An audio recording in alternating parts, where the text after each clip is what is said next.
We must be a light on a hill, so that others might come to know the glory of God. But sometimes people can't come to the hill where we live. Sometimes the light of the hill has to go to them.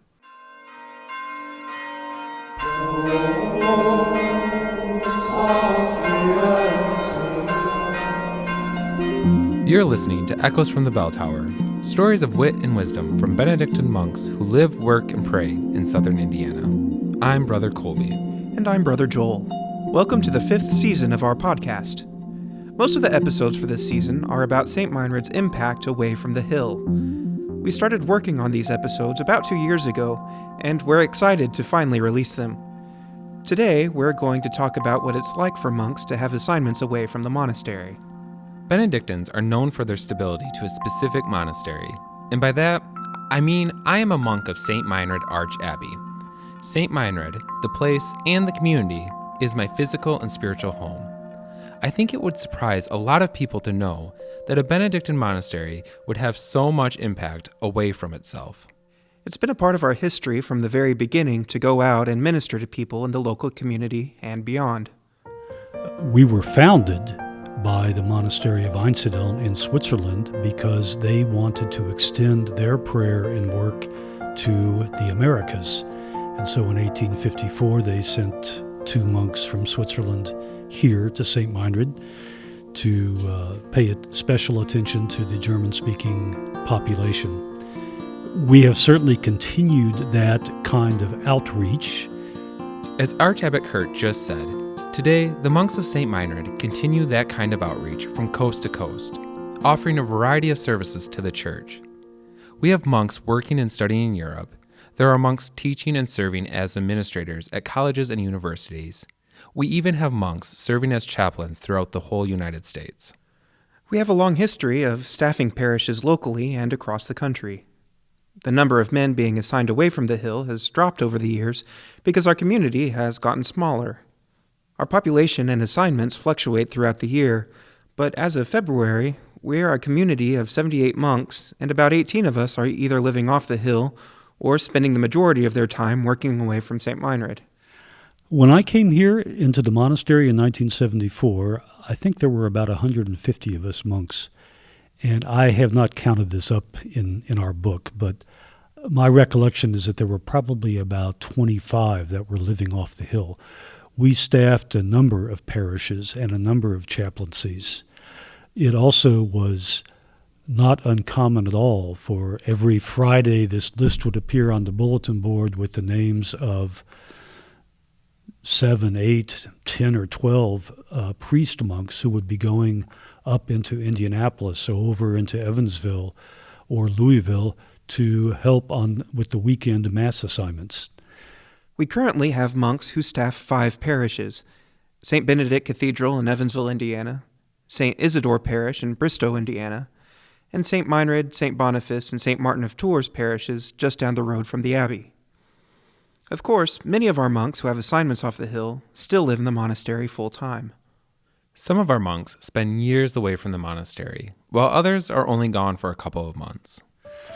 My largest assignment off the hill was to do graduate work at Sant Anselmo, the International Benedictine University in residence in Rome, Italy.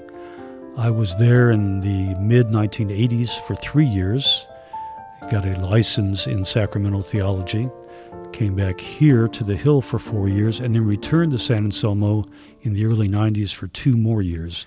So that was my longest assignment off the Hill. I've had a number of short-term assignments during the summer, and a very enviable position. For 2 summers, I was the summer chaplain at Yellowstone National Park, which was an absolute delight. So, what is it like for monks who live away from the community? How do they maintain a balance of work and prayer without the Archabbey church bells calling them to prayer? We caught up with Father Godfrey Mullen, who serves as rector of St. Benedict Cathedral about an hour from Saint Meinrad in Evansville, Indiana. I can honestly say that when I professed my vows in 1989, one of the fundamental reasons that I thought I wanted to be a monk was that I would never have to live alone. And so I spent the first couple and a half of decades of my life in the monastery living there, with the exception of school. And that's what I intended to do. Then he got the opportunity to do parish ministry. He had been serving in an administrative role in the seminary and School of Theology when Archabbey Justin Duvall assigned him to serve as pastor of St. Mary's Parish in Huntingburg. About a year later, he was reassigned to the Cathedral. Father Godfrey has lived away from the monastery for 8 years now. I think the big surprise for me is that the monastic life is still very much a part of who I am. The Liturgy of the Hours really does frame my day. I know that it's easy to let that go, and yet it has always been such a rhythm for me in my life that I believe that's kind of been the real marker. Since Father Godfrey's been in the parish, his personal prayer has become a richer supply for his spiritual life. It's also essential for when he presides at Mass. I think there is an urgency about it because that prayer, along with the Liturgy of the Hours, is what fuels my preaching. And here, as opposed to the monastery, I'm preaching every day. And so there has to be, in my view, for preaching to be meaningful, there's got to be some fruit of prayer that makes the difference. In the monastery, each priest monk will preside for a week at least twice a year. Preaching every day requires Father Godfrey to be self-disciplined in his prayer. He says that when a monk is assigned off the hill, it's important for him to quickly establish the rhythm of prayer and work, or he runs the risk of losing it. For me, I will say without any hesitation, I've always seen it as too important, as fuel really, for the work that I'm called to do, to be left aside. And it's when I pray the Liturgy of the Hours that even though I'm an hour away from the Abbey, I feel most connected to the monastic community and the fundamental work of our prayer.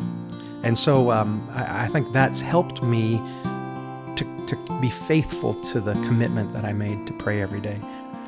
I think one of the first things any monk learns when he's away from the monastery on another assignment is how much he relies upon the community, how much the community does support him. It's something we tend to take for granted when we stay here.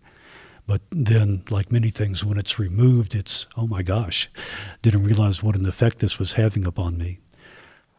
Archabbey Kurt says it's impossible to separate the monk from the Benedictine values. The monk has read the rule of St. Benedict and lived the life of a monk, so those values become ingrained into who the monk is.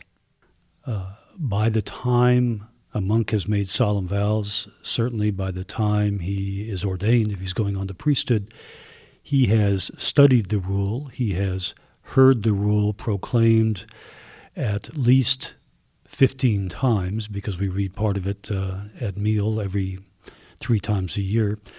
He has lived the monastic life.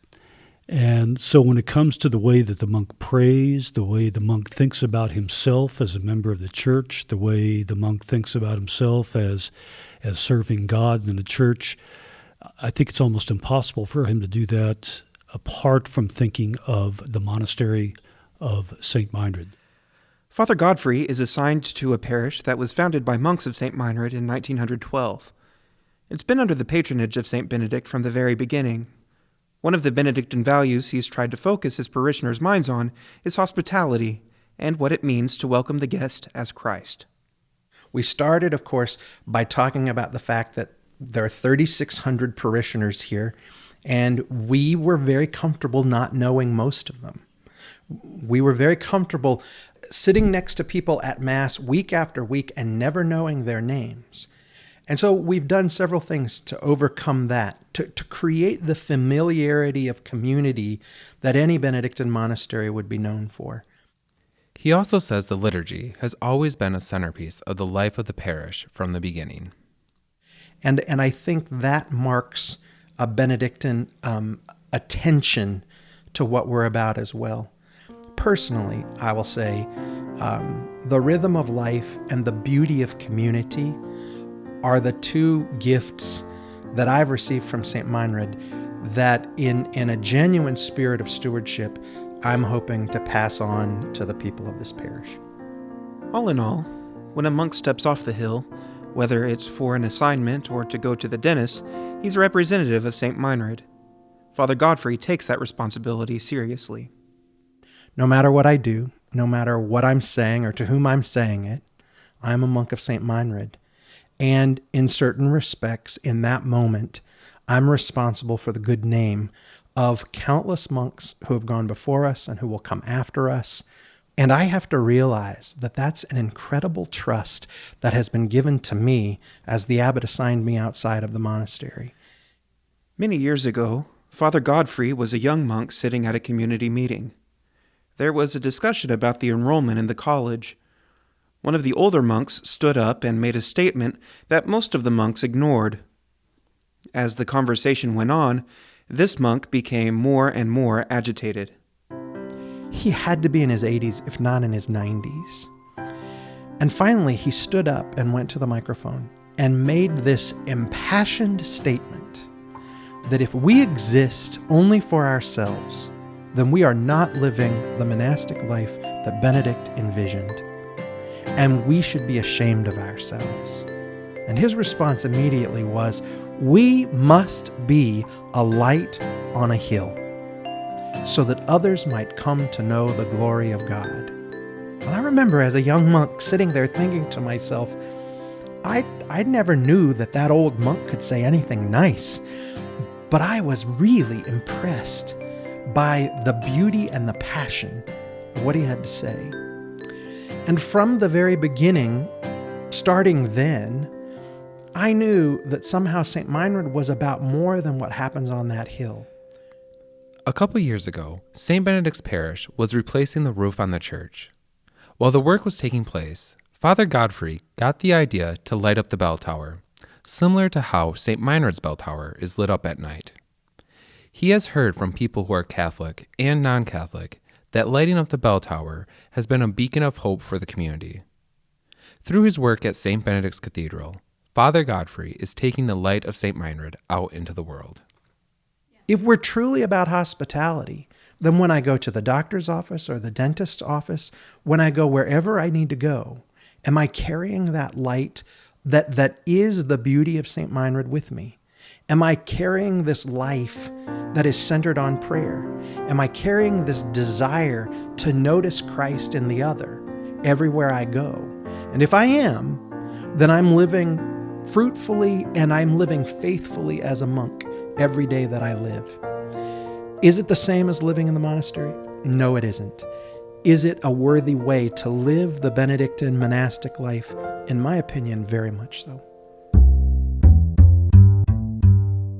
Thank you for taking the time to listen to this episode. Our next episode is set to launch in 2 weeks and will continue with the outreach theme. It talks about the impacts of monks as teachers, and we will introduce you to one monk who has become known for much more than being a great teacher. As always, this episode was edited and produced by Krista Hall, with the help of Brother Joel Blaze, Brother Kolbe Wolnikowski, Mary Jean Shoemaker, Jim Paquette, Tammy Sheeter, and Christian Mosek. The music for this podcast was written and produced by Brother Joel. Thanks to Archabbey Kurt Stasiak and Father Godfrey Mullen. If you are enjoying Echoes from the Bell Tower, tell your friends and subscribe to it on Spotify, iTunes, Stitcher, or your favorite listening platform. You can always listen to our past episodes at stmeinrad.edu/echoes.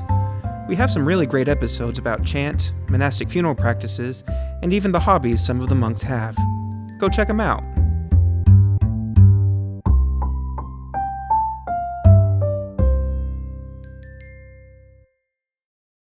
Welcome to the fifth season. Welcome to the fifth season of our podcast.